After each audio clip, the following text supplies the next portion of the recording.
Hongera kwa kupata neema hii ya kuwepo Jumapili ya mwisho wa mwezi wa 12, lakini vile vile kama ambavyo nimesema ni Jumapili pia ya mwisho wa mwaka 2025.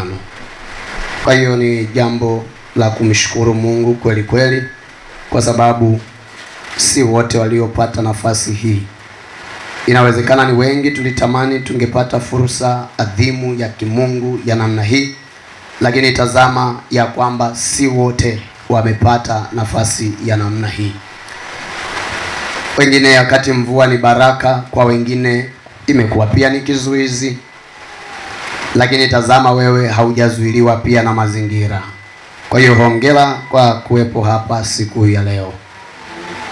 Kwenye vipindi na ratiba za shukrani kama hizi, nimekuwepo na somo maalum linalohusiana na shukrani. Mungu amenipa kibali cha kusimama leo tena, na kumbuka kama sikosei ilikuwa ni Jumapili ya mwisho wa mwezi wa 10. Tulianza somo linalohusiana na shukrani. Jumapili ya mwisho wa mwezi wa 10 tulikuwa tunatazama maarifa ya kimungu yalivyo kuhusiana na swala la shukrani, na leo kwa kibali ambacho Mungu amekiachilia tutaendelea na somo hilo linalohusu shukrani. Na kichwa kikuu cha somo kinasema mambo muhimu katika kumshukuru Mungu. Kichwa kikuu cha somo letu kinasema mambo muhimu katika kumshukuru Mungu. Mambo muhimu katika kumshukuru Mungu. Mambo muhimu katika kumshukuru Mungu ndicho kichwa kikuu cha somo letu linalohusiana na shukrani.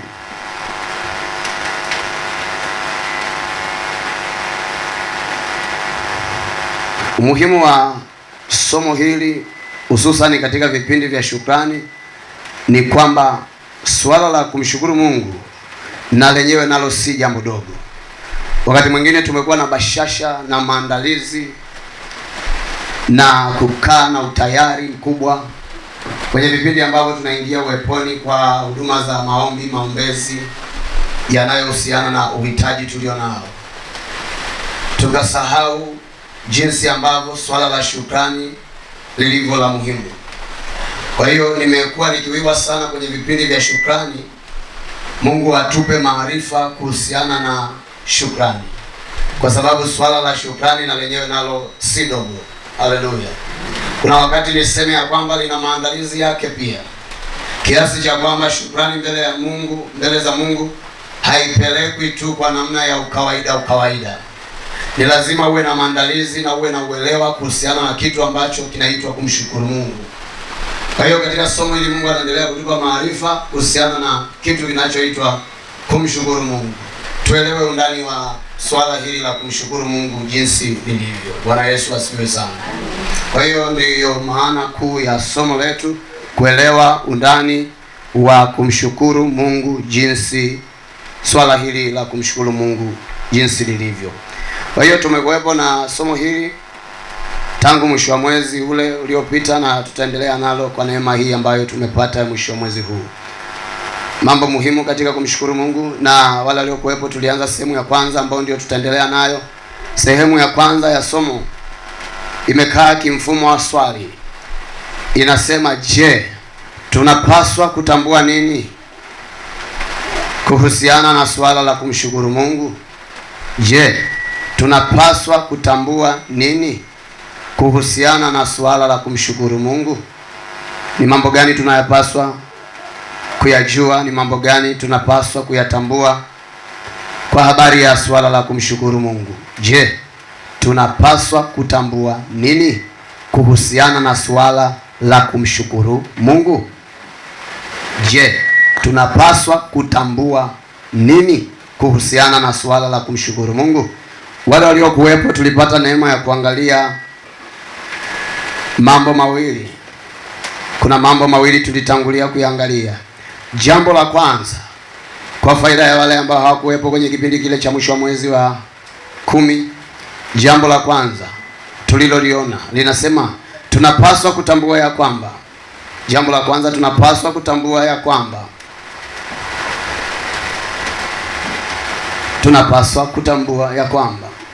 swala la kumshukuru Mungu, swala la kumshukuru Mungu sio jambo lililotungwa tu na wanadamu.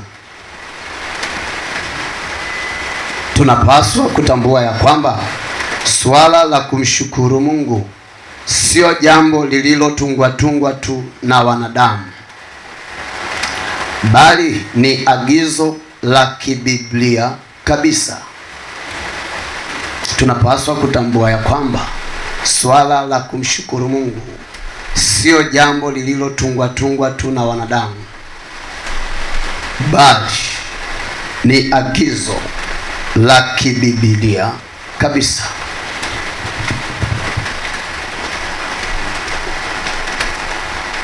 Na tulikuwa na maandiko A na B. Tulikuwa na maandiko A na B. Andiko A lilikuwa ni Wakolosai sura ya 3 mstari wa 15. Andiko B likiwa ni Zaburi ya 100 mstari wa 3 hadi wa 4 sehemu A. Tulikuwa na maandiko A na B yakituonesha ya kwamba swala la kumshukuru Mungu sio jambo lililotungwa tu na wanadamu, bali ni agizo la kibiblia kabisa. Andiko A lilikuwa ni Wakolosai sura ya 3 mstari wa 15. Wakolosai 3:15. Andiko B lilikuwa ni Zaburi ya 100 mstari wa 3 mpaka wa 4 sehemu A. Kwenye Wakolosai sura ya 3 mstari wa 15, maandiko matakatifu yanasema hivi: na amani ya Kristo iamue mioyoni mwenu, ndiyo mlioitiwa katika mwili mmoja, tena iweni watu wa shukrani. Utaona ni katika Biblia ndipo kuna agizo hili likisema na sisi ya kwamba tuwe watu wa shukrani. Bwana Yesu asifiwe. Tuwe watu wa shukrani. Kwa hiyo katika andiko hili nataka utazame agizo hili la kibiblia lisemalo ya kwamba tuwe watu wa shukrani. Kwa maana nyingine ni kwamba Biblia inatoa agizo kwa watu wa Mungu ya kwamba tuwe na desturi ya kumshukuru Mungu wetu kwa yale anayokuwa akitutendea. Ni agizo la kibiblia hili, utaona sio agizo hata la mwanadamu kwa ufahamu wake na kwa kutunga kwake au kubuni kwake, bali ni andiko la kibiblia likituagiza ya kwamba tuwe watu wa shukrani. Manake tuwe na desturi, tuwe na utaratibu wa kumshukuru Mungu kwa yale anayokuwa akitutendea. Andiko B ni ile Zaburi ya 100 mstari wa 3 hadi wa 4 sehemu A ya andiko hilo la mstari wa 4. Zaburi ya 100 mstari wa 3 hadi wa 4 sehemu A ya huo mstari wa 4. Biblia inasema hivi: jueni kwamba Bwana ndiye Mungu, ndiye aliyetuumba na sisi tu watu wake. Ikaendelea kusema tu watu wake na kondoo wa malisho yake. Mstari ule wa 4 sehemu A ikaandikwa ya kwamba ingieni malangoni mwake kwa kushukuru. Ingieni malangoni mwake kwa kushukuru. Andiko hili limekuja mara baada ya kujua ya kwamba kuna agizo ambalo linatutaka tuingie nyumbani mwa Bwana, tuingie uweponi mwa Bwana, tuende kwenye mikusanyiko ya kiibada kwa ajili ya maombi na maombezi, kuombewa na kupeleka haja zetu. Haleluya. Kwa hiyo mbadala wa hilo, mara baada ya hilo, kuna kumbukumbu lingine hapa tunalikumbushwa la kibiblia ya kwamba pamoja na kuwa na utaratibu wa kwenda kwenye mikusanyiko ya kiibada ili kuomba, ili kuhitaji, ili kutafuta kutendewa, lakini pia kuna namna inatupasa tuwe na utaratibu pia wa kwenda kwenye mikusanyiko ya ibada katika msingi ambao ibada hiyo inahusiana na kumshukuru Mungu. Bwana Yesu asifiwe. Haleluya. Ndiyo tafsiri ya neno ingieni malangoni mwake kwa kufanyaje? Kwa kushukuru. Kwa hiyo kwa mujibu wa maandiko hayo, yako mengi kwenye Biblia, lakini nimetaka nikuoneshe haya mawili. ni kwamba swala la kumshukuru Mungu halijawa katika utungwaji wa kibinadamu. Limekuwepo, ni agizo la kimungu na likawepo ndani ya Biblia, kitu ambacho hatuwezi kukipuuzia kabisa. Kwa vile ambavyo limekuwa ni agizo la kimungu na liko ndani ya Biblia, na tunaelewa ya kwamba Biblia ndiyo inayotupa mwongozo wa maisha yetu, ina maana ni kitu ambacho hatuwezi tukakipuuzia kabisa. Kitu gani? Kumshukuru Mungu. Na ina maana kama umekuwepo na utaratibu wa kuingia malangoni mwa Mungu, kuhusika kwenye mikusanyiko ya kimungu, kumwendea Mungu mara kwa mara, ukawa tu katika eneo la kuomba sana juu ya yale unayoyahitaji kuliko kuenda mbele za Mungu ukimshukuru, maana yake ni kwamba kuna mahali umepelea mbele za Mungu, kwa sababu aliyesema njooni kwangu ninyi nyote msumbukao na wenye kulemewa na mizigo, nami nitawapumzisha, ilikuwa ni mwito wa kimungu. Na vile vile kuna mwito wa kimungu unaotutaka kwenda kumshukuru. Bwana Yesu asifiwe sana. Ina maana kama tutakuwa tumekuwa na masikio ya kuitikia mwito wa upande mmoja, tukakosa sikio la kuitikia mwito wa upande wa pili, tukakosa utayari wa kuitikia mwito wa upande wa pili wa kumwendea Mungu kishukrani, maana yake ni kwamba tumepelea mbele za Mungu, tuna pungufu kubwa mbele za Mungu. Inawezekana hata utendewaji wako usiwe mkamilifu, kwa vile ambavyo hata wewe hauna ukamilifu katika kumwendea kwako Mungu. Umeegemea kumwendea kwa staili ya namna moja, lakini yeye ameagiza kuendewa kwa miondoko mingi, mmojawapo ukiwa ni kwenda kumshukuru. Ina maana kuna mapungufu utakuwa nayo. Aliposema uje ukiwa na haja na uhitaji, na aliposema uje ukiwa una moyo wa kushukuru, alijua ya kwamba kila unapoenda kwa njia ya uhitaji kuna namna yake ya kutendewa, unapoenda kwa njia ya shukrani kuna namna yake ya kutendewa. Ina maana tukiwa tuna mwenendo mmoja tu wa kwenda kwa njia tu ya kusema Baba ninaomba, Baba hii ni dua yangu nitende, Baba leo tena naliyafanya, tukakosa hii njia ya kwenda kwa namna ya kumwambia asante kwa lile ulilolifanya, bila kujali ni dogo au ni fupi kiasi gani, tofauti na vile ambavyo nilikuwa natazamia kubwa na refu. Ina maana kuna vitu unavikosa huku kwenye hii njia ya shukrani. Bwana Yesu asifiwe sana. Kwa hiyo swala la kumshukuru Mungu sio jambo ambalo limetungwa. Ukilisikia linazungumzwa mahali, usizani ya kwamba ni masilahi ya watu wa hapo mahali.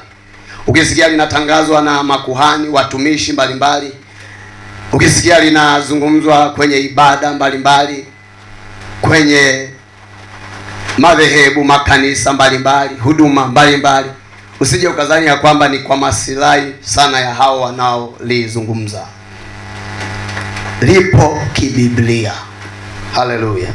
Ina maana hata mahali unapoabudu ukiona hapana himizo la watu kumshukuru Mungu, ujue kuna vitu hapo mahali vinapunguzwa kwa watu wake wanaoabudu hapo mahali.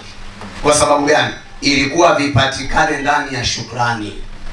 Kama hawana utaratibu wa kumshukuru na hawahimizwi kumshukuru, maana yake hivyo vitu vimepelea kwao. Kwao pia tunaweza tukawa watumishi wenye kudaiwa mbele za Mungu tusipowafundisha nyinyi watu wa Mungu kumshukuru Mungu wenu. Tunaweza tukadaiwa. Kwa sababu gani? Ni jambo ambalo liko kibiblia. Tukilinyamazia, maana yake tumenyamazia maagizo ya Mungu. Kwa hiyo tutakuwa pia ni watumishi wa ajabu sana tukiwafundisha kubarikiwa, kufanikiwa, halafu tusiwafundishe kushukuru. Bwana Yesu asifiwe sana. Haleluya. Amen. Tutakuwa na kanisa la ajabu tukionekana tunabidia kuingia kwenye maombi ya kutendewa. Nimewambia kwenye vipindi vya shukrani nimewiwa sana, na Mungu amenipa mzigo huu wa kuwa na maarifa haya. Nikifundisha maarifa haya uhusiano na shukrani, tutafika parefu sana. Tutaona vitu vya ajabu sana kuhusiana na shukrani. Wakati ambapo wewe unaweza ukakaa ufunge kwa sababu unahitaji, kuna wenzetu waliwahi kujinyima wakiwa wanamshukuru Mungu.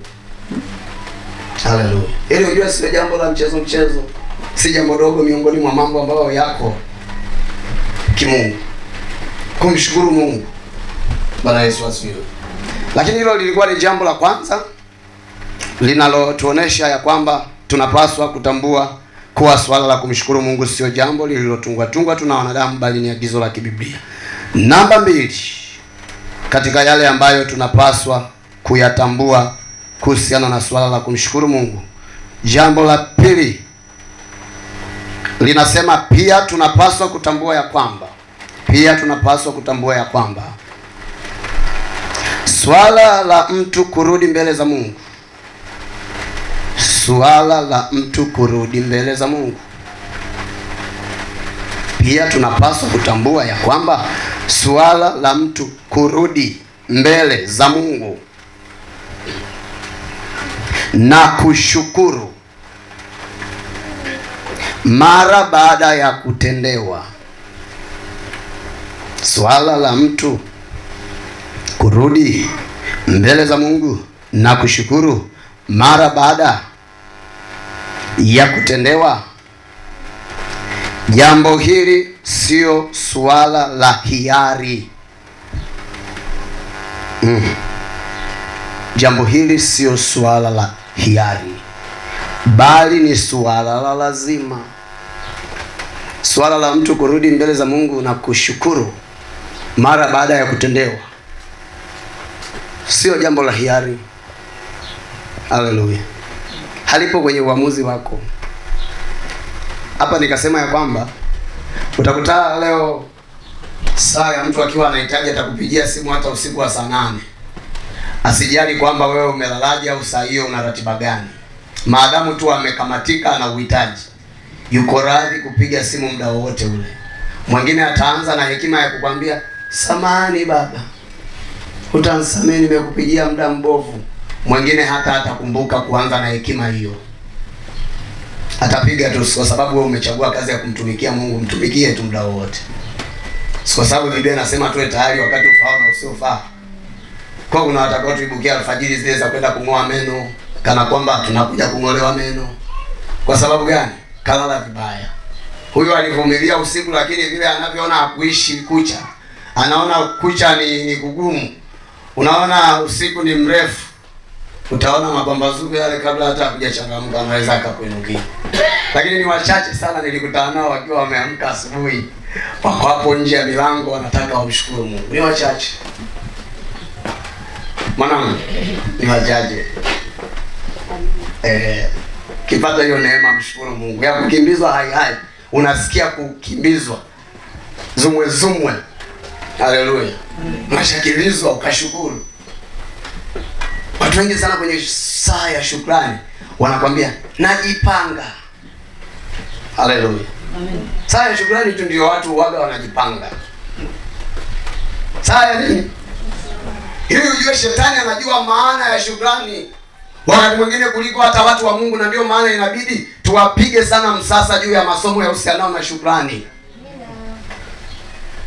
Saa ya shukrani tu watu ndio huwa wanajipanga. Haleluya. Amen. Tasikia najipanga. Yaani hiyo siku anaweka madoido na njonjo mbalimbali. Ili mradi tu kutokee nini? Chenga. Shetani ampige chenga. Kwa hiyo kwenye neno najipanga saa ya shukrani kuliko saa ya kwenda nina haja nikaombewe. Huku kwenye neno najipanga saa ya shukrani kunatokana na nini? Kunatokana na watu wengi kuwa na elimu, kuwa na maarifa ya kudhani ya kwamba kumshukuru Mungu ni hiari yangu, niamue niende au nisifanyaje, nisiende. Watu wengi ndio wako hapo, wamesimamia kituo hicho hapo. Ukija na basi kituo hicho utawakuta wengi sana. Bwana Yesu asifiwe sana. Kwenye shukrani, watu wengi sana wanadhani kwamba ni hiari yangu. Lakini kibiblia swala la shukrani sio hiari ya mtu aliyetendewa. Sio nini? Sio hiari. Haliko kwenye kuamua kwako. Kwa sababu kwanza haukulijua kwa akili yako. Si tumetoka kuona pale swala la shukrani ni agizo la nani? La kibiblia. Sasa kama ni agizo la kibiblia, kwa nini uliendeshe kwa taratibu zako? Umeona tunavyoboronga. Bwana Yesu asifiwe sana. Kwa kadiri ambavyo ni agizo la kibiblia, halipaswi kuendeshwa kwa akili zetu wenyewe, kwa hiari zetu. Ni jambo la lazima, na picha tuliyokuwa nayo juu ya kitu hiki kuona kwamba swala la shukrani sio jambo la hiari ya mtendewa, ni jambo la lazima. Tuliangalia kitabu cha Injili ya Luka, Luka sura ya 17 mstari wa 11 hadi wa 17. Injili ya Luka. Bwana Yesu asifiwe sana. Sitasoma sana haya maelezo, lakini habari hii ilikuwa inahusiana na watu 10 waliokuwa wana tatizo la ukoma. Ulikuwa ni ugonjwa mbaya, ni shida mbaya sana, kiasi cha kwamba watu wenye tatizo hili la ukoma kwa taratibu za zamani walikuwa wanatengwa, wanakaa mbali na jamii, hawachangamani na jamii. Maisha yao wanaishi hivyo wakiwa wametengwa. Kutengwa sio jambo zuri. Kwa licha ya kwamba una tatizo, mgonjwa, lakini bado utakutana na kitu kingine ambacho kitausononesha moyo wako kwa kule kutengwa, kutofautishwa na watu wa jamii. Tafsiri yake ni kwamba wewe hapo huna hadhi tena ndani ya jamii. Wakati hawa watu wakiwa wanaishi maisha hayo, ikatokea neema kwamba Yesu akawa ameonekana katika mahali ambapo wao walikuwepo. Wakati ule wakiwa wanamuona Yesu anakutana nao, Biblia inasema ya kwamba wakapaza sauti zao wakiomba msaada kwa Yesu. Walitaka kusaidika juu ya ile shida waliokuwa nayo, kwa sababu kwanza wana shida, lakini pia hawakupenda mazingira yale ya kuishi wakiwa wametengwa, wakatofautishwa na jamii. Wakati wanaomba, wanapeleka ombi hilo, Yesu naye akataka awasaidie kwa njia ya kuwapima utiifu wao. Akawapa jambo la kufanya, na wakakubali wote, wakaonekana hawana ubishi. Wakati wameambiwa ya kwamba kajionesheni kwa makuhani, Biblia inasema wakiwa njiani, hawajafika hata kwa makuhani, wakajikuta kwamba wametakasika. Haleluya. Wakati wanajikuta ya kwamba wametendewa jambo la namna hiyo, Biblia inasema mmoja wao alipoona hivyo kwamba ametakasika, ametendewa, alirudi kwa Yesu. Tena Biblia inasema saa hizi ndio akaanguka magotini pake. Mwanzoni wakati anaomba utaona wala hawakuomba kwa namna hiyo. Nilikwambia tutaona mengi kuhusiana na jambo la shukrani. Saa ya shukrani ndio alienda kwa Yesu kwa unyenyekevu mkubwa kuliko hata saa ile wakiwa wanaomba. Wanaelewa umuhimu wa nini? Wa kumshukuru Mungu. Kwenye ule mstari wa 17, Yesu anamuona yule mtu amekuja, ni mmoja. Wakati saa zile walivyokuja kwenye kuomba ilikuwa ni zumuzumu la watu, walikuwa 10. Kwenye mstari wa 17 Biblia inasema Yesu akajibu akasema, hawakutakaswa wote 10? Mahali nilipopigia mstari ni hapa panaposema wale 9 wa wapi? Swala la wale 9 ambao hawakurudi kumshukuru Yesu mara baada ya kutendewa lilimwacha Yesu na maswali. Swali la kwanza akauliza kwamba ina maana kwenye kuponyeka hawakuponyeka wote? Swali la pili akasema, sasa kama watakuwa wameponyeka wote, wale 9 wako wapi? Anapoulizia wale 9, tafsiri yake ni kwamba ilikuwa ni lazima maadamu watu wamepona waje washukuru. Kwa sababu kama ingekuwa ni hiari ya mtendewa arudi kumshukuru Mungu, sawa, asirudi, sawa, ni juu yake. Isingekuwa na sababu ya Yesu kuuliza swali akiwaulizia wale ambao hawajarudi kushukuru. Anawaulizia wanini wakati walishakutana kwenye kitongoji cha uponyaji imetosha? Anawatakia nini kwenye kitongoji kingine kipya cha kushukuru? Usingekuwa na swali la namna hiyo kwa Yesu. Swala la Yesu kuwaulizia wale ambao hawakurudi kushukuru lilimaanisha ni kwamba kushukuru kwa mtendewa ni lazima, sio hiari yake. Bwana Yesu asifiwe. Wala pia alipo kwenye maamuzi yake kwamba apangie muda. Na ndio maana utaona inawezekana wale labda walikuwa wanasema tutarudi tu, tunajiandaa. Lakini utaona Yesu aliwaulizia bila kujali labda wengine watakuwa wanajiandaa. Kwa sababu gani? Alijua hata swala kujiandaa. Wajiandaa nini? Uje ukiwa unashukuru, ukiwa umevaa nini? Au ni kitu gani kikubwa ambacho utasema unamwandalia Mungu? kwamba kitakachomzidi Mungu ukubwa wake, upana wake, urefu wake, unene au nini. Bwana Yesu asifiwe sana. Kwa hiyo utaona kushukuru sio hiari ya mtendewa, ni lazima maadamu umetendewa. Ni kama vile ambavyo kudaiwa na mtu aliyekukopesha ni lazima, kwa sababu anadai haki ya kwake. Kwa hiyo kumpa Mungu shukrani, Mungu kupokea shukrani kwa mujibu wa hiki Yesu anachoonekana nacho hapa, ina maana swala la Mungu kupokea shukrani na sisi kumpa Mungu shukrani ni haki yake Mungu. Bwana Yesu asifiwe sana. Amen. Mungu ni haki yake. Na ndio maana utaona kwa Yesu ilikuwa kama anadai wale watu. Unaweza ukasikia hivi leo kwa watumishi wako ukasema, yaani hawa wanapenda kweli wapelekewe.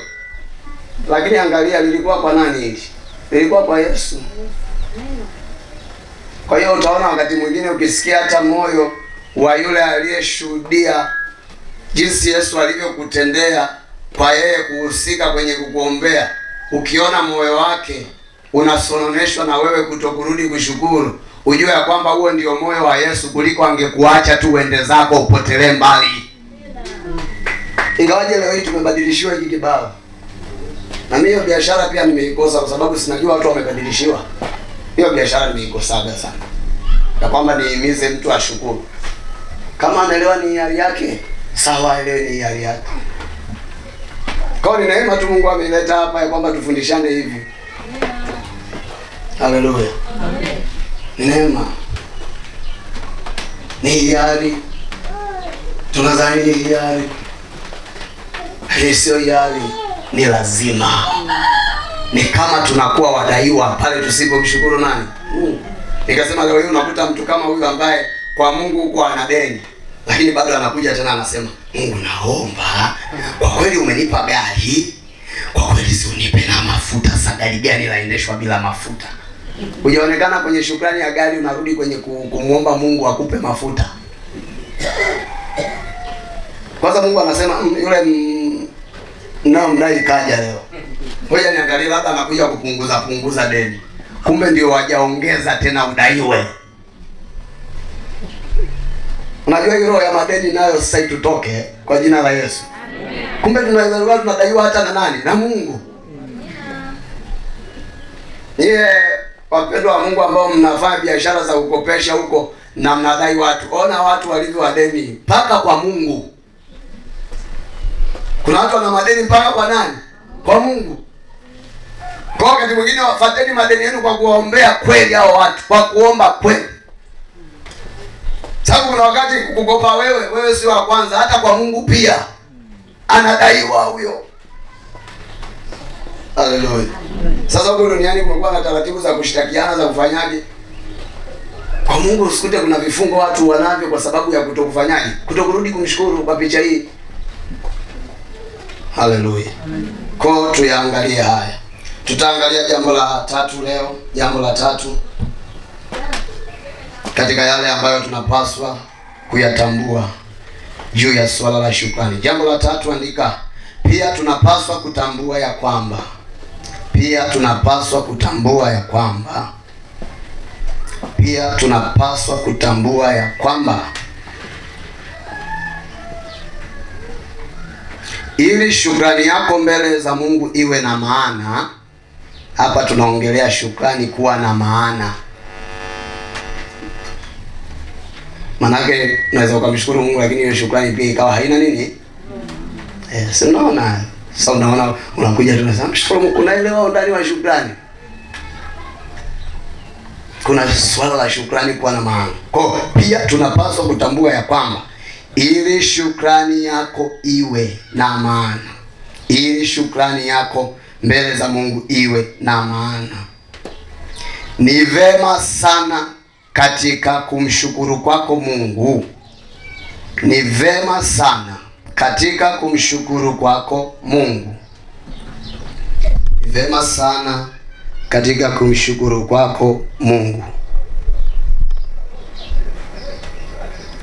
ukarejea mahali pale pale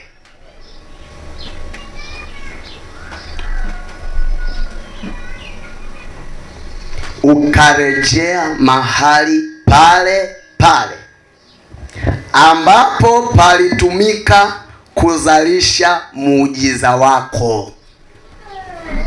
Nukta. Liko hivyo tu. Jambo la tatu hili, jambo la tatu katika mambo ambayo tunapaswa kuyatambua kuhusiana na suala la kumshukuru Mungu.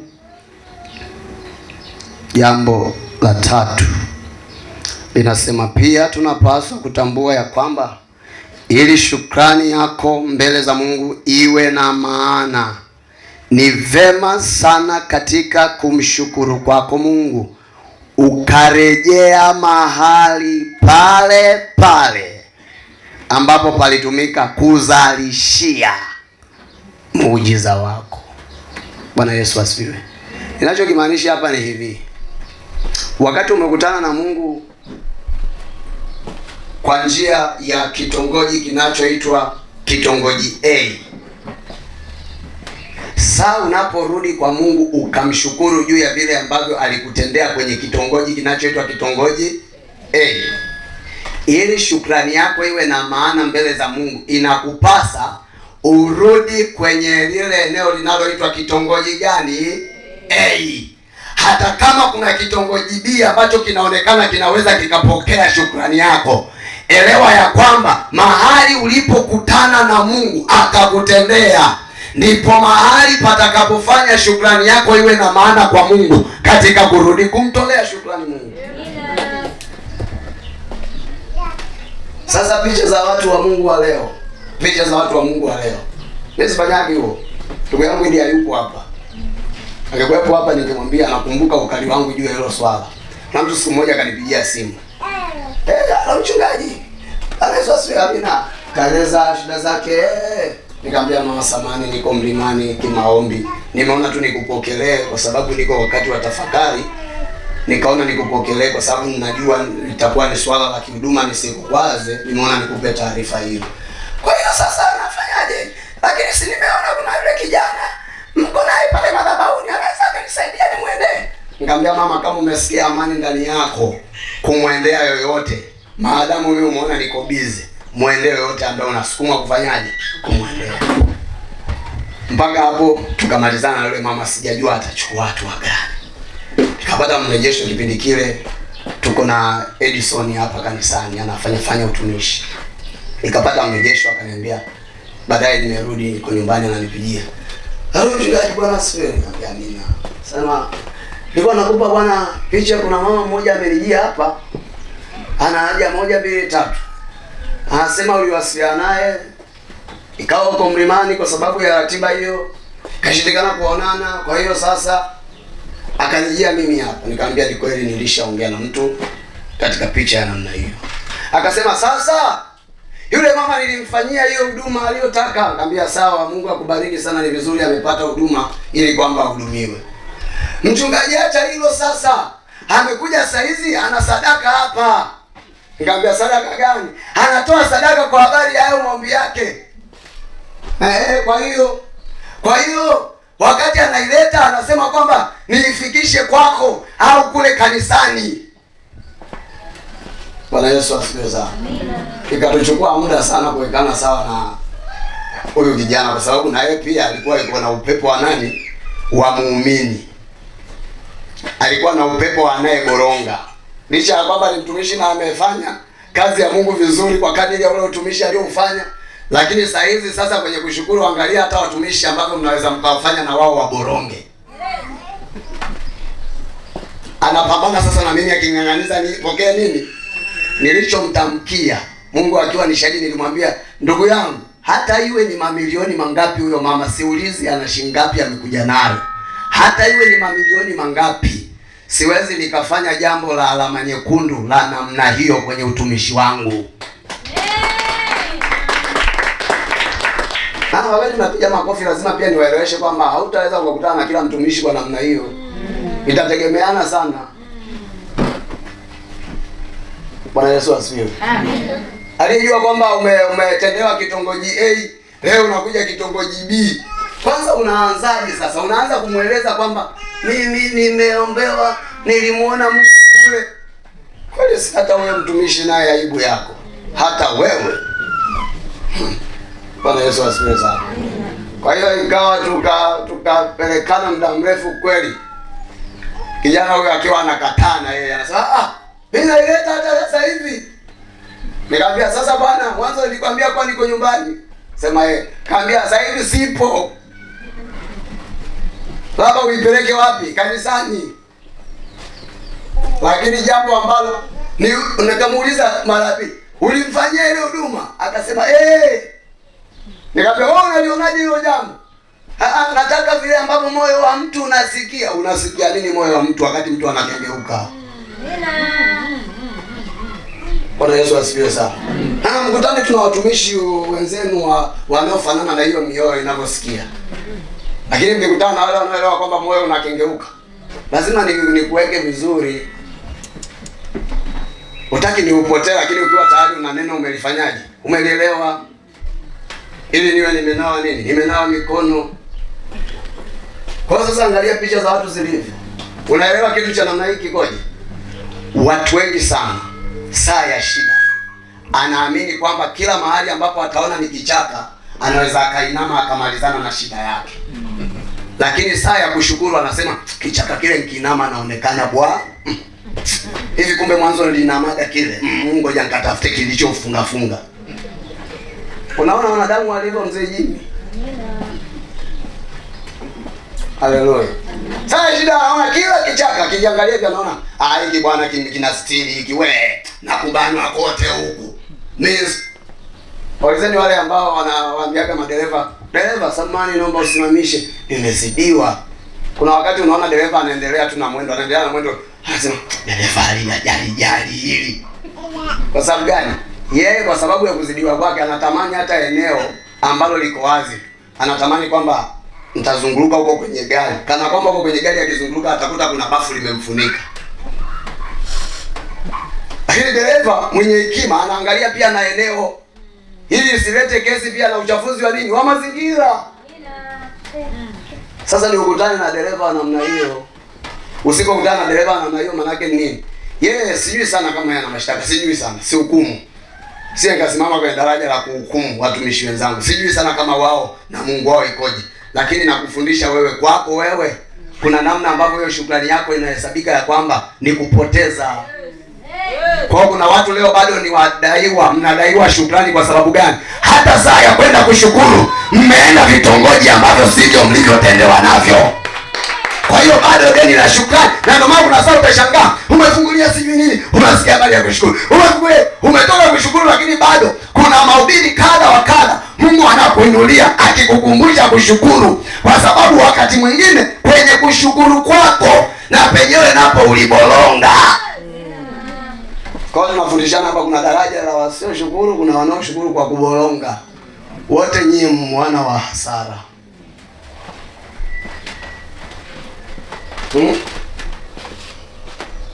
Hapa nyani asicheke mwenzake kwa mwenzangu kumbe uko hivyo, wakati hajajiangalia. Bwana Yesu asifiwe sana. Kuna mibolongo huku kwenye swala la shukrani. Ndio maana sasa nakwambia, taona kwa picha hii napasa kweli tuwe na vipindi hivi vya shukrani ili tuelimishane elimu inayohusiana na shukrani. Andiko A kwenye kitu hiki kinachozungumzia kwamba ili shukrani iwe na maana, ni vema katika kumshukuru kwako Mungu karejea mahali pale pale ambapo palitumika kuzalishia muujiza wako. Andiko A ni ile Luka 17:11 hadi 17 tuliopata kuiona, ya wale wenye ukoma 10 waliokutana na Yesu wakaomba watendewe, wakatendewa, wengine wakapotea pote. Lakini hapa saizi nimewiwa ni kuonesha yule mmoja alivyorudi kushukuru. Haleluya. Angalia mstari wa 15. Angalia mstari wa 15 unachosema kwenye ile Luka 17:11 hadi 17. Ile 15 inasema hivi: na mmoja wao alipoona kwamba amepona, alirudi huku akimtukuza Mungu kwa sauti kuu. 16 inasema akaanguka kifudifudi miguuni pake, akamshukuru. Nilichotaka nikuoneshe ni mahali aliporudi, ni mahali aliporudi. Saa akiona amefanyaje, ametendewa, anataka kumshukuru Mungu. Mahali aliporudi palikuwa ni pale pale. Kama tunamsema Yesu kuwa ni mtumishi, ilikuwa ni kwa mtumishi nani? Yule ambaye alihusika kwenye swala la nini? La maombezi mwanzo. Sarakasi tulizonazo ni mbaya, lakini ni sarakasi ambazo shetani ametutia ujinga kweli, kuamini ya kwamba nikiombewa na huyu kwa sababu ninamuona kwamba kaumbile kake ni kembamba, hata nikitendewa kwa kweli, nikipeleka shukrani huko wembamba wake na shukrani ya vifanani. Kwa hiyo kuna wakati ni sawasawa na pia katika shukrani za namna hiyo, kwamba umeombewa kitongoji A ukashukuru kitongoji B, wakati mwingine inaelekea pia na una nyundo za Mungu, kwamba kuna roho ya dharau pia imeingia saa ya kutendewa kwako. Kuna watu saa ya kutendewa kwenu, nimetumwa niwaambie, kuna roho za dharau zinaingia hapo, zinajinua. Haleluya. Amina. Si alishawahi kusema baba askofu hapa, wale waliokuwepo alisikia shuhuda yake kwamba alishawahi kuombea mzee Jimmy, anacheka. Alishawahi kuombea mtu kuhusiana na masuala ya madini, alipopata yale mamilioni akaona sehemu ya 10 ya mamilioni haya ni mamilioni haya, akasema yatamuua yule mtumishi. Umeona sasa? Kwa hiyo kuna wakati utakuta tumekorofishana na Mungu katika saa ya kutendewa kwa picha tulizotengeneza juu ya swala la kushukuru. Unajua sasa hiyo akili ikoje? Unadhani kwamba ukirudi kushukuru Mungu kwa njia ya mtumishi yule yule aliyehusika kwenye saa ya maombezi yako, anayepokea hiyo sadaka unampa yeye. Hiyo elimu nayo ndio mbovu kama unayo hiyo. Bwana Yesu asifiwe sana. Kwa sababu gani? Kama saa ya uponyaji uliingia sijui ni kwake au ni kanisa lake, na hujaambiwa hata ngoja tukuingize store ambao tumehifadhi uponyaji wetu, ngoja tukuingize store, unaaminije kwamba saa ya kwenda kumshukuru unayempa, anayekula, anayebofya ni yeye, wakati uponyaji haujatoka kwake? Aliaminika na Mungu kwa sauti yake na kwa mkono wake aliyokuwekea, hiyo tu. Kwa hiyo na ndivyo ambavyo na kwenye kutoa nako utazame ya kwamba anayepokea ni Mungu, ila kwa njia ya mkono ulionyooshwa hivi, ukiona kwa damu na nyama, ni wa mtumishi. Hata kama ni kadogo kana namna gani, kana umbile la namna gani. Hivi unaelewa yule aliyerudi kumshukuru Yesu alikuwa ni mtu wa jamii gani? Samaria, jamii ambayo haichangamani na Wayahudi. Yesu akiwa ni nani? Ni Myahudi. Angeweza kuingiza elimu mbaya, angesema ya kwamba nirudie kumshukuru yule ambaye atufana naye. Si anaweza akamfukuza.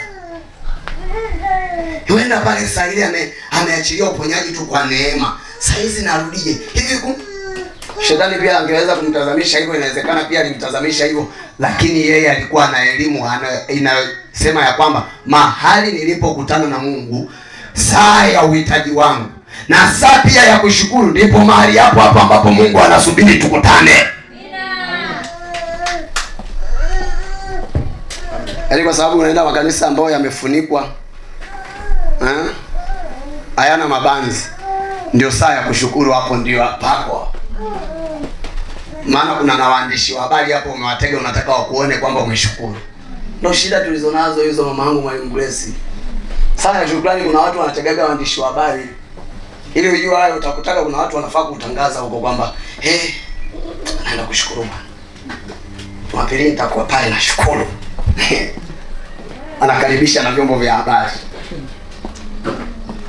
Kwa hiyo anatafuta, si unajua saa ya sherehe tunatafutaga viukumbi ambavyo tukiwa tumevalia na ukumbi nao ufanane na kule kupendeza kwetu. Kuna watu sasa shukrani nazo pia wanazihesabia kama ni sherehe. Shukrani ni ibada. Yes. Yes. Ni jambo la kiibada. Kama akili yako ilikuwa inakwambia kushukuru ni jambo la sherehe, la chereko, tambua leo ya kwamba shukrani ni swala la kiibada kamili kabisa. Na ndio maana utaona hata mwisho wa mwezi pia wakati mwingine tumepunguka kwa mambo mengine, tumejaa kwenye swala la shukrani. Hivi wewe kwa nini? Ni ibada. Kwani hapa jamani tuwapiga madogoli hapa? Hapana. Lakini tuko kwenye ibada gani? Ya kushukuru. Bwana Yesu asifiwe sana. Hilo lilikuwa ni andiko gani? Andiko A. Nilitaka uone aliyerudi kushukuru mara baada ya kutendewa na Yesu. Alimrudia nani? Alimrudia Yesu yule aliyehusika kwenye utendaji. Andiko B. Andiko B ni kitabu cha Mwanzo sura ya 31 mstari wa 11 hadi wa 13.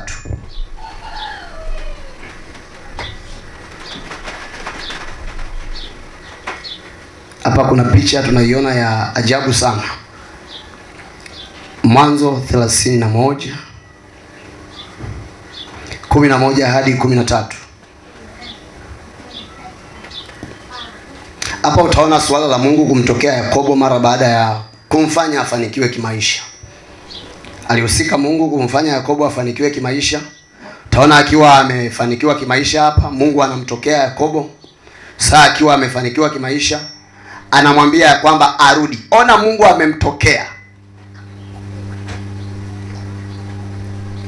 Yakobo alienda huko Chobingo, akakutana na Mungu eneo la Chobingo. Kabarikiwa, katendewa na Mungu huko. Kaenda kuona matokeo mbele ya safari huko. Haleluya. Sawa sawa na kwamba uliombewa mjini nyumbani kwenu, uliombewa kijijini nyumbani kwenu, alafu ukatoka uende sasa ukawekeze nje ya mji. Kwa hiyo mafanikio yakakukutia daa huko. Lakini ni kwa maombi ambayo uliombewa wapi? Uliombewa kijijini kwenu. Utaona Mungu sasa anakutokea daa kwa hii picha ya Yakobo. Licha ya kwamba Mungu anakutokea daa, lakini hakwambii nimekuja ili ushukuru hapa. Anakwambia nimekuja kukuagiza urudi kule kijijini ukashukuru. Ona Mungu alivyo na utaratibu wa ajabu kwenye swala la kushukuru. Kumbe sasa kinachomaanishwa hapa ni nini? Ukimshukuru Mungu nje ya mahali ambapo ulipaendea ukaombewe, maana yake hiyo shukrani Mungu hawepo hapo kuipokea. Unasema mtumishi, unapata wapi ujasiri wa kuzungumza hivyo? Napata ujasiri pale Mungu amemtokea Yakobo, lakini hataki apokee pale. Anamwagiza kwamba eneo la mimi kupokea sio hapa. Hapa nimekuja tu, umepata neema ya mimi nikujie nikwambie kwamba rudi pale ambapo tulikutana saa ya kuomba. Mikono ya Mungu dada haipo nje ya eneo ambalo umetendewa, ndio kwamba ikae hivi kinge shukrani yako. Mikono ya Mungu haipo hapo. Kwa kama umewahi kushukuru nje ya eneo ambalo umetendewa, maana yake ni kwamba haujampa Mungu, uliwapa wale uliokutana nao pale, ndio walikaa wao kama wao. Haijalishi walikuombea maombi gani wakimhusisha Mungu. Mimi kwa mujibu wa Biblia hapa naona ya kwamba Mungu kupokea hapokei hapo. Watamtaja Mungu kwa sababu na lenyewe inawezekana ni kanisa, inawezekana huyo mtu na yeye ni mtumishi. Lakini ninachokiona kwa mujibu wa hiki hapa, ina maana ni kwamba Mungu hawi radhi kupokea sadaka ya mtu, shukrani ya mtu. Hata maombi, sio tu sadaka, kwa sababu unaona ni kitu ambacho kinang'arang'ara. Hata maombi pia ya kusema tu asante. Lakini asante hii nimeipeleka kwa njia ya pointi B, wakati kutendewa ilikuwa ni njia ya pointi A. Hapo kwenye pointi B Mungu hayuko tayari kuipokea asante yako. Ingekuwa hivyo asingekuwa na sababu. Hapa ni kama ni kama hata anamsumbua Yakobo.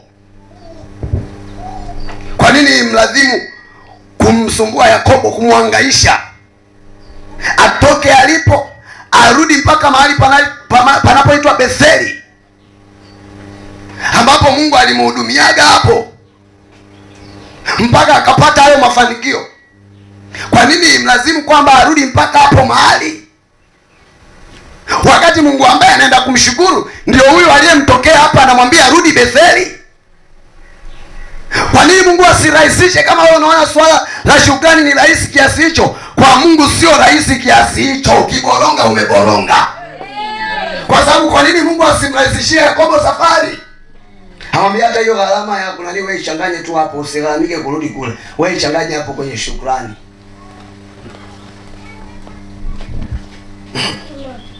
Bwana Yesu asifiwe sana. Haleluya. Naona mambo haya. Naona mambo. Haya, ngoja nifike hapo kwenye Mwanzo ni tuyakiki. Mwanzo 31:11 hadi 13. Ule wa 11 unasema, na malaika wa Mungu akaniambia katika ndoto. Ilikuwa ni Yakobo anaelezea kilichomtokea. Na malaika wa Mungu akaniambia katika ndoto, Yakobo. Nikasema mimi hapa. Akasema, inua basi macho yako ukaone mabeberu wote wanaopanda wanyama, wana milia na madoadoa na marakaraka, maana nimeona yote aliyokutendea Labani. 13. Mimi ni Mungu wa Betheli, huko ulikotia mafuta nguzo, ni kama useme kule ambako ndio uliniomba nikutendee na kuniwekea nadhiri. Sasa ondoka, toka katika nchi hii urudi mpaka. Jamani, lilikuwa sio swala hata la kijiji hadi kijiji, ni nchi. Unajua, kuna wakati mimi nasema Mungu yuko serious sana na kutaka sisi tusiwe wapotezaji vitu bure kuliko sisi wenye vitu. Sisi ndio tuko radhi tupoteze.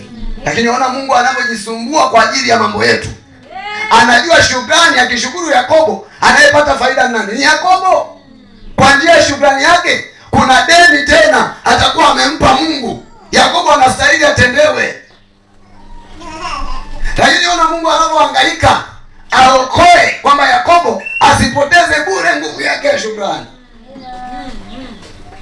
Ni nchi na nchi, sio hata kitongoji na kitongoji au nyumba hii na nyumba hii, mtaa huo. Anamwambia toka kwenye nchi hii rudi mpaka kwenye nchi ile. Ndio hapo Mungu hajatokeza hata muujiza wa usafiri kwamba usafiri utaukuta hapo nje. Usafiri ni wako. Mimi Mungu ninachojua ni kwamba pointi ile tuliyokutana kule kwenye maombi ndio mahali ambapo nitapokea shukrani yako. Mungu anataka kujua hilo tu. Utafikishaje? Sijui nitatuma, sijui nitafanya. Mungu anachojua ni kwamba ni pointi ile tu ndio ninayotaka nipokee shukrani. Bwana Yesu asifiwe sana. Sasa ondoka, toka katika nchi, urudi mpaka nchi ile uliozaliwa. Si nilisema muomboa mombo kijijini kwenu. Unasema sasa hivi baba mchungaji, Bwana Yesu asifiwe, uniombee tu mambo yangu hayajakaa vizuri. Lakini kipindi kile ambacho uliniombea nilijibiwa kwa kweli. Mpaka huko nimewajengea kanisa. Ndugu yangu, wewe hapo hujajenga kanisa. Wewe linaweza likawa ni kanisa kwa wenzako, lakini kwako wewe umepoteza. Unakuwa sasa unamtambia wewe mtumishi kwamba kwa taarifa yako. Tunaona tunaonaga shukrani ni kama kumfanyia mtu, wakati ni kumfanyia Mungu. Kama unaambia usije ukanihukumu kuona ya kwamba nilipotendewaga vile vya mwanzo sijashukuru. Nimefanya hivi. Bwana Yesu asifiwe. Mimi sio Mungu sasa kwa sababu hiyo na mimi sijapewa hiyo nyundo ya kukugonga, sijapewa. Kwa hiyo sasa hata nitaingia kwenye maombi kusema Mungu na afilisike, sio kazi yangu. Ni yeye anapokea shukrani. Bwana Yesu asifiwe sana. Maana ili ujue kwamba sio sana mimi, utaona hata utoe kibunda, hata utoe sijui ni vijumba, utashangaa kamwili kanaendelea kuwa haka. Ili uelewe hicho kibunda wala hakijaongeza chochote hapa kwangu, kwa sababu sio mimi kama mimi, bali ni yule Mungu aliyokutendea ndio anayepokea. Bwana Yesu asifiwe sana. Ili tujue kwamba tunaliwa hela zetu. Ukisikiaga vuguvugu za makanisa sema mchungaji anakula hela zetu, ni waone kwamba alikuwa mkembamba kale kajamaa wakati kanaanza utumishi, na kakumbuka kakivaa nguo unaona kai imetundikwa juu ya mti. Sema ni hivyo kwa sababu akiwa anatembea ile nguo inacheza ndio unajua imevaliwa. Leo umemuona eti ana kitambi. Si ndio vinavyowapaga shida hivi? Bwana Yesu asifiwe. Sasa utashangaa hicho kibunda na bado unashangaa hicho kitambi hakionekani. Bwana Yesu asifiwe sana. Apokeaye saa ya shukrani ni Mungu aliyekutendea. Hiyo elimu ikae ndani yako. Isibanduke kwa jina la Yesu. Usije ukawa nini? Ukawa unafanya kazi kwa hasara. Shukrani zako zikakosa kuwa na maana. Kwa kuna wakati tumeboronga kweli. Tumeboronga mno. Kwa sababu gani? Mahali ambapo tunakutana na Mungu saa ya haja, tukiwa tunarudi kushukuru, tunatafuta mahali ambapo tunapaamua wenyewe, tunapapenda wenyewe. Mungu hapokee shukrani nje ya mahali ambapo alikutendea. Hicho tu ndio ninachokiona hapa, kwa sababu ni Mungu yule yule ambaye alimtendea Yakobo, anakutana naye huko kwenye nchi ya ugeni ambayo Yakobo amefanikiwa. Hamwambii kwamba Bwana, nimekuja leo tuandae ibada maalum hapa ushukuru. Anamwambia rudi kwenye nchi ile. Shukrani, mimi mikono yangu ya kupokelea iko kwenye nchi gani? Ile. Bwana Yesu asifiwe sana. Kwa hiyo tuyaishi hayo. Jambo la nne.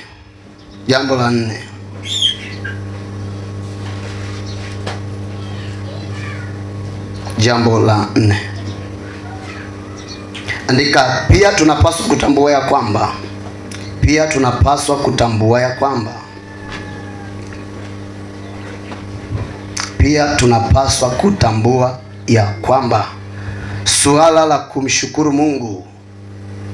swala la kumshukuru Mungu linapaswa kuwa na marefu na mapana makubwa sana ya kiroho. Pia tunapaswa kutambua ya kwamba swala la kumshukuru Mungu linapaswa kuwa na marefu na mapana makubwa sana ya kiroho. Kuna wakati na swala la kumshukuru Mungu, licha ya kwamba tunalifanya, lakini huwa tunalifanya kwa kujichongea vinjia vyetu. Yaani kwamba ili nimshukuru, jamani, hiyo biashara tu ya nyanya. Yaani kuna mtu hatawahi kumshukuru Mungu kwa sababu tu biashara yake. Kwa anachomaanisha, namaanisha kwamba kuna kitu Mungu akinipa, hicho Mungu ajue amepoteza hapo. Sina chake kwenye jambo lile alilonitendea, hakuna chake. Mpaka anipe mambo ambayo hata watu huko mtaani watakuwa wananitaja kwamba jamani, mmemwona fulani, mmemwona, huyo hapa anapita. Bwana Yesu asifiwe. Akikupa gari, ndugu yangu, hata likiwa na ule mgurumo wa kutia pressure wengine, ndugu yangu, rudi kamshukuru. Kwa sababu gani? Gari ambayo litakuwa hata halisikiki kwamba linatembea au limesimama, wakati mwingine litakuja kwa njia ya kumshukuru kwa lile ambalo linapigia watu kelele mtaani. Sio akakapa hata nenda nako kanisani kushukuru sasa. Hiyo ni yako wewe. Unajua kuna wakati tumejifungia wenyewe kwenye keji. Keji nini sasa? Nini? Ndege wanakaa kwenye nini? Viota hewa. Kuna wakati tumejifungia kwenye viota. Kuna vikeji tumejijengea wenyewe tukajifungia huko, wakati Mungu yeye wala. Sasa wanadamu wanakuhusu nini wewe wakati ni wewe umepewa na Mungu? Wamekuchangia wao sasa. Kwa kikupa ile simu ambayo ikilia ndani ya gari, wote wanaamka kwenye gari tu wanaangalia mwenzetu hiyo simu. Afuta unalitafuta uitoe haraka ili unyamazishe, unakuta ndio uipati saa hiyo sasa. Sijui iko upande gani wa mfuko. Mfuko ni huu. Ukishika kwa nje hii hapa, ikiza uone kama unaikuta uipati. Ndugu yangu, njoo mshukuru Mungu kwa hiyo simu hiyo. Simu ya kuita milio ya miziki mizuri ya kudownload utaipatia hapo kwenye kushukuru. Utaipatia hapo Baba Samueli.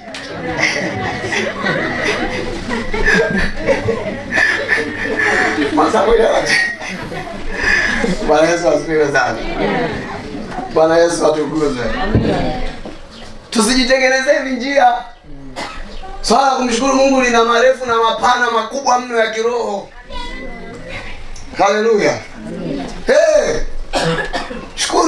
Shukuru tu kwa hilo ambalo wewe mwenyewe unalidogosha, unalizodoa kwamba hili sasa jamani yani hata hili. Yaani wenzangu wakiendaga pale na waona wanaenda na hivi na hivi. Swala la kumwendea Mungu kushukuru hatulikopi kwa watu wanaoenda kushukuru. Tunalikopi kwa Mungu anayeagiza tulifanye. Kani makopi ya watu wewe? Wache wao waje hata na matarumbeta na manini. Wache waje kushukuru wakiwa wamejengewa magorofa, wamejenga magorofa, wana V8. Wewe shukuru hata kwa hicho unachokiona ni kidogo. Kama unajua sio kwa uweza wako, usisite kwenye eneo la shukrani. Fanya kwa uaminifu. Kuna hayo makubwa yatakuja kupitia hapo. Si mnamsikiaga Mwalimu Jacob anaimbaga hapa, nilimwomba na nini akanipa na nini. Amenitendea zaidi ya nilivyofanyaje. Kuna wakati vitakuja hivyo vya zaidi. Bwana Yesu asifiwe sana. Amen. Ulivyomuomba mchumba, mshukuru kwa mchumba huyo, ndio ndoa itatengenezekea hapo. Nimeshawahi kuona watu wanashukuru kwa ajili ya kupata wachumba hivi. Ulisikia wapi? Huoni hilo? Wasubiri mpaka wafanyaje? Mpaka wamefanywa magereshi. Yaani mpaka wameoana na magereshi kapangwa ifanyike lini mpaka agereshwe. Ndio maana utakuta vitu vinalikia. Kidogo jamani, imeishia kwenye uchumba. Na sio zenu tunasemaga na walivyopendezeana. Imekuja wajao wangu. Ndio nalosemaga hivi. Kwa nini? Mnapanga. Shida ni kwamba mnapanga kwa taratibu zenu. Kwamba nitamshukuru mpaka hapa. Yaani mpaka ifike hapa. Andiko tulilonalo kwenye hili la shukrani kuwa na marefu na mapana makubwa ya kiroho. Andiko A ni Wathesalonike wa kwanza sura ya 5 mstari wa 18. Sehemu A ya andiko au maandiko tulionayo ni Wathesalonike wa kwanza sura ya 5 mstari wa 18. Na hapa nimetaka tu kitu kinachosema shukuruni kwa kila. Nimepigia mstari hayo maandiko, hayo maneno yanayosema kwa kila jambo. Shukuruni kwa nini? Kila jambo. Wasomaji wa Biblia ikaendelea kusemwaje? Kila jambo, maana hayo ni mapenzi ya Mungu. Jamani, hata hizo zinazopigia watu kelele ziko. Tukaona mnayo hii. Mbona kanantia aibu? Kati mwingine tumepewa katika misingi ya kimungu. Sio mwenyewe wakumbuka kwamba ni mjomba wako ndio aliponunua tachi akakuachia nini? Akakuachia hiyo. Hapo zangu umeitolea shilingi ngapi? Uliitolea shilingi ngapi? Eti mama zangu, si ni watoto wakinunuaga zile kubwa kubwa zile za kudosa dosa ndio wanawapaga vile vidogo. Sasa shukuru. Maana utaona hata pia umekuwa ni muujiza kwako. Ukikaa ukifikiria hata nini nilisali sala ya namna hiyo kwamba mwanangu apate cha kudosa ili anipe ile, unaona hata hujawahi kuomba. Hata hiyo umepewa kwa neema. Kuna Ashura anamsumbua huyo kijana wako huko mjini, lakini kamchunia hajampa hata hapo kakelele. Kajakupa wewe, shukuru. Tashangaa mabinti mnaona simu wanazotumia ni za watoto zenu ndio wanawapa wao kuliko ni wazazi wao. Kwa hiyo akikupa mzazi ukipata hapo kakiswaswadu ambako batani kuna sasi na mwagika chini, shukuru. Bwana Yesu asifiwe sana. Kakidondoka unafaa kusema mama yangu narudisha simu kweli hapa. Nitaokoa simu hapa. Maana yake anamwagika kila kitu huku nyuma, line umezibana na vikaratasi. Kwa hiyo kakisha toka betri na line pia zinakimbia. Kurudisha mpaka uanze kutega. Hivi eneo hili ni hapa. Bwana Yesu asifiwe sana. Shukuruni Mungu kwa kila nini? Hili neno ni kubwa. Ni pana. Kuonesha kwamba swala la shukrani tusiliwekea wakati mwingine mipaka. Wale wa kiroho walioiva na kuelewa hili, kuna wakati mtawaona wanakuja kushukuru mara baada ya msiba. Mshawahi kuona hapo? Simeshawahi kuona? Ili niwaeleze kushukuru Mungu kulivyo na upana na urefu mkubwa mno. Siwani mwana anashukuru mara baada ya nini? Au hujai ukasema kwa ina maana yule amemila nyama ndio amefurahia nyama yake ilivyo tamu. Au nyewe mnaelewaje sasa mkiona wanashukuru mara baada ya msiba? Na uelewe swala la shukrani lilivyo na marefu na mapana. Bwana Yesu asifiwe sana. Kwa kila jambo. Alafu hilo neno sasa alilotusomea mama yetu Mwalimu Grace linasema ya kwamba wala ni mapenzi ya Mungu hayo. Mambo mengine utaona kama yamekaa hajaiva vizuri, lakini unaona eti ndio Mungu kanitendea. Sasa ndio mapenzi ya Mungu hayo. Anajua namna ya kuivisha vizuri au kukubadilishia kabisa. Wakati mwingine anasubiri kituo kiwe kwenye shukrani. Kwa hiyo usiposhukuru maana yake kwamba kuna mambo kweli utaishi nayo hivyo tu. Hivyo hivyo yalivyo. Unaona simu za touch siku hizi zimeshuka kweli, uthamani zipo kibao. Frank ile pia unachukua shida gani? Zimeshuka, zipo kibao. Lakini unashangaa wewe upati hiyo neema yani. Bado unakanokia kako tochi mgongo wazi, unakafunga na rubber band. Kwa sababu mwisho siku utakuta hata ulikopewa ukakazodoa. Haleluya. Utakuta bado mpaka sasa hizi kuna watu bado mna Nokia tochi mgongo wazi. Nyuma huko flepa lilishaendaga zamani. Na batani za kushika. Hata kama mtu anataka mpigie mtu, akwambie, "Hebu naomba simu yako." "Ya, wewe nitajie tu namba, mimi ngoja nikupigie." Inabidi uwe na utumwa pia, unakuwa mtumwa. Unampigia mpaka inaita, ikipokelewa unamwekea wewe sikioni unamshika hapa. Kwa sababu gani? Unajua ukiachia akishika mwingine kame bongo nyoka. Mshukuru Mungu kwa kila nini? Mungu awabariki, tuishi hapo leo.